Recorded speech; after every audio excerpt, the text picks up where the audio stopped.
Hey guys, so I wanted to do a section on this video just because you've been watching us for a little bit now, and you guys don't know a whole lot about me or my background, and I just got done watching a video with Brian, who is one of our biggest inspirations, and he gave a little bit of background about how we got into reptiles and whatnot.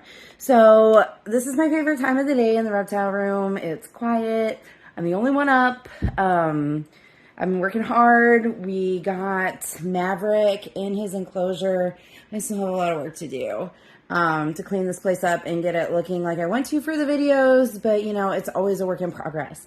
So I wanted to give you guys a little bit of background on me and how I know so much about reptiles, how I got into this, and how we went from having a corn snake and a gargoyle gecko to having everything you see here. So Pringle's going to help me along with this, and yeah, we'll just talk a little bit about my history as a pet owner so you guys can know a little bit more about me. So I started out always loving animals. When I was little, I wanted to be a veterinarian. I just absolutely loved anything. And actually, my love of reptiles, this is going to sound so weird that I remember this, and if my mom and dad watch this ever, then they'll laugh at this. But when I was little, I was probably like 3 or 4, and we went out to this place called Carriage Hill, and they had a big snake, and like I said, I was little, so I don't know if it was a retic, a berm. It had to be one of the two, and I was captivated. Like, oh my gosh, I was so excited, and all I wanted to do was hold it, and they wouldn't let me hold it because I was too little, but I was like, can I at least pet it? Like, I was so excited. And so I did, and my love of reptiles was born. I was always the kid catching garter snakes in the yard. I was always the kid playing with roly-polies in the yard. Like, I was never scared to get my hands dirty or anything, and I had a little Shih Tzu, and I took care of her, and it was great, and I just loved animals. This is Jason's new piebald python. No name yet, so we are taking suggestions for this one, but yeah, obviously the snake that made me fall in love with snakes was much bigger than this little one right here, but I absolutely love them. Unfortunately, my parents didn't feel the same way, which I hear a lot from people that have reptiles as adults. They're like, yeah, I loved snakes, but my mom and dad wouldn't let me have them. So it's like, okay. So as I got older, they finally let me have a pair of tree frogs, and I loved them to pieces. They were fantastic. Their names were Siegfried and Roy. And backing up a little bit, how I came to get Siegfried and Roy was when I just turned 18, the pet store that was not far from where I grew up was hiring part-time after school work, and I was like, heck yeah, sign me up. So I went and I started part-time at a pet store called Complete Pet Mart, which actually had been owned by the guy that started Imes, Clay Mathiel, and he had originally started that pet store to try and sell Imes, but then he sold Imes to Procter & Gamble, and Complete Pet Mart ended up getting bought out by Petco, and it is no longer a thing. But I worked there for like 8 years, and I ended up being a store manager for a long while, down around Cincinnati, and I loved it. One of my favorite things to do when I was a store manager was order the reptiles. Like, I get so excited, the reptiles and the fish, like, I was all about it. And then that's how I came to get my pair of just regular green tree frogs, Siegfried and Roy, and they were the best. I used to love to listen to them bark. Unfortunately, Roy got out one Christmas, and my mom came across him when she was packing up the Christmas decorations. She thought he was a piece of bark and picked him up, and I heard her screaming, oh my god, this bark has legs, and that was Roy. So during that time that I was at the pet store, I also acquired a pair of leopard geckos. I had an albino and a regular, and my albino didn't live super long, but my regular lived like 14 years. It was like crazy. And please forgive my hair, guys. I've been working so hard all day, moving standout around and then getting Maverick in his tank. So I had a pair of these guys. This here is Desmond, and he is just the biggest baby. He's my little loaf of banana nut bread. But anyway, so I got a pair of these. I ended up with a rough green snake, which they don't get big enough to eat anything but crickets. And then I also had a desert spiny lizard, which was fantastic, and you don't see those around too much anymore. It was a female. I named her Spike just because she was so spiky. Definitely got that bearded dragon vibe. And the bearded dragon was always like my coveted holy grail of lizards that I wasn't allowed to have. So I did have these. I know people think leopard geckos are simple. They're a starter lizard. But honestly, like, look at how cute that face is. Like, there's a reason why they are so popular. They are absolutely adorable. So I've been keeping leopard geckos now for almost 20 years. So that's a long time to, you know, get experience with these guys. But I didn't really move into the more advanced reptiles in my own home till recently, because I finally had the ability to do so. So last week was a little crazy, and we had a shorter video because we were in Alaska. So Aiden was just kind of trying to put something together for you guys while we were away. So we're back now, yay! And there's just so much to do around the Reptile Room this week because I was gone, and Aiden did a great job taking care of everybody while we were gone. But, you know, I usually clean my tanks every day. I'm very picky about my tanks, and he may not have done exactly what I would have done, which is fine. He took care of everybody. Everybody is great. And I'm so excited that he did such a good job. But now there's a lot to catch up on around the Reptile Room. Plus, we have some new additions, which we weren't really planning on. So now we've got to get ready for them. I need to get bugs switched over and cleaned out and put away still from last week's expo. And I've got some cool bug stuff to show you guys today too. I'm so excited. So we'll start off real quick with the bugs. So I'm going to turn this around. And you can see here, I have my fainting beetle enclosure. And somehow I also have a superworm beetle in there. Not really sure how that happened. But, you know, it is what it is, and hopefully they can be friends. But we have the fainting beetle enclosure. This is our superworm beetle. He was munching on some lettuce there, hanging out, doing his thing. And then I also have my two blue fainting beetles in here.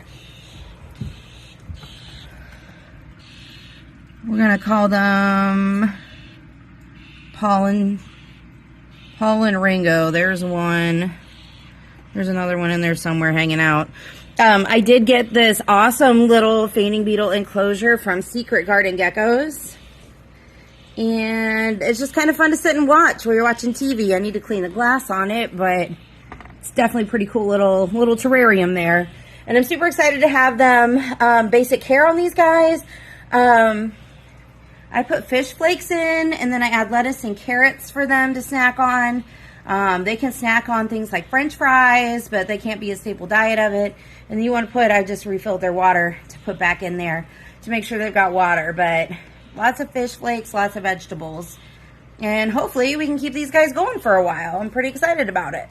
All right, so now we're heading into my big project for the day. And it is going to be getting this ready for the Asian water monitor. Yes, we bought an Asian water monitor. Yes, his name is Maverick. Because he likes to hang right now from the upside down side of his tank from the lid. And since he's inverted, we named him Maverick. So I am going to get Ted's old tank ready for Mav. So you can see here, it's kind of a mess. I started that out yesterday with working on getting the pond going again. So that's done. But I got a lot to do. So let's get it done. So, Mav is home. And since I put Sylvadine on the little cut he got while he was still at the store, he will not touch the bottom of the tank. So he's been crawling up the side of the tank. He did get some gizzards tonight, a couple chicken hearts. But he's not real sure about his surroundings yet. He's still figuring it out. He did check out the pond for a second. There we go, now he's down. He's figuring out life. Yeah, we're definitely gonna have to trim those talons. There he is, there's the Mav. Checking out his new enclosure, thinking life is cool. Something else super cool that I got that I'm so excited about is these jumping spider enclosures. I am not a fan of spiders, but jumping spiders seem pretty cool to me. And I don't have any in there yet, but I picked up these awesome enclosures from my buddy Kirk. He got these in the store, and I couldn't say no to the Audrey too, because I love Little Shop of Horrors. But then also, I fell in love with this. Look at this willow. And then it even, if you turn it around, has a little spinny thingy in the willow tree. And it's got the little bench and all the cute stuff. Like, I just fell in love with this enclosure. So we're gonna go ahead and venture into the world of jumping spiders when I find a jumping spider that I like. I'm kind of picky about my jumping spiders, so when I find some, I will get some, but I'm not in any rush to fill these enclosures. I'm just glad to have such a beautiful enclosure to try this new venture out in. Alright, so you can see things are a little bit different around the old store. But I gotta show you guys, I'm obsessed with this terrapin over here. So cool. These guys are brackish water turtle, which is really cool. Definitely something I'd like to eventually have, but not right now. Got some redfoots over here too. But that terrapin's just the bee's knees, guys. We got turtles, we got a caiman, we got the big boners. But yeah, so we're gonna get it all redone. And tomorrow, the store will look completely different. So guys, this is the fun part of the week when people come back from expos and we have new stuff to look at. These guys are baby terrapins. And this is my favorite aquatic turtle. They stay relatively small as far as turtles go, so you can keep them in a tank about this size.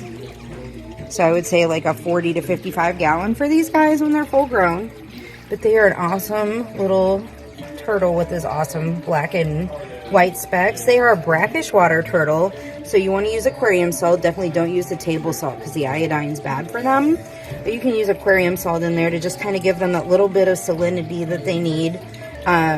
Because just regular water is not the best for them. They need that little bit of salt in there.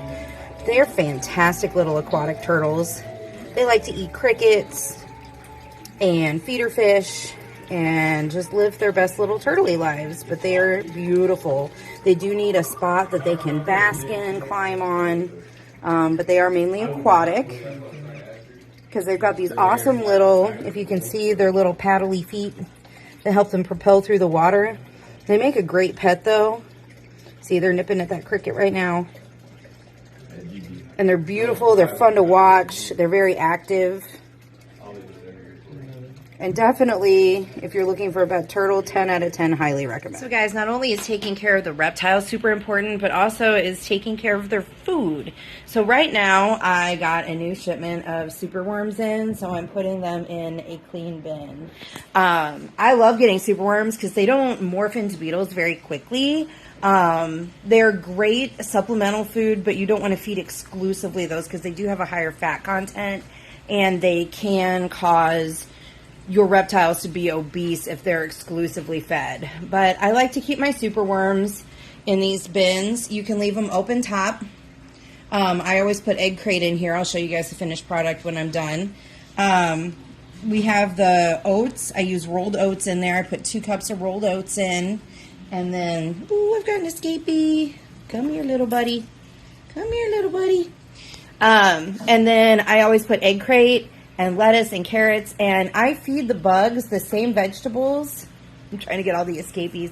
I feed the bugs the same kind of vegetables that I'm gonna be feeding my reptiles. The lettuces, like your red leaf, green leaf, arugula, carrots, like any of those. And then I also throw fish flakes in for protein. That makes your bugs very nutritious, and it passes that nutrition along to your reptiles. So I don't just go to the store and buy feeders and immediately feed them. I like to feed my own feeders, gut load them really good before I feed them to my own reptiles. That way I know that my reptiles are getting really good nutrition and I have healthy pets.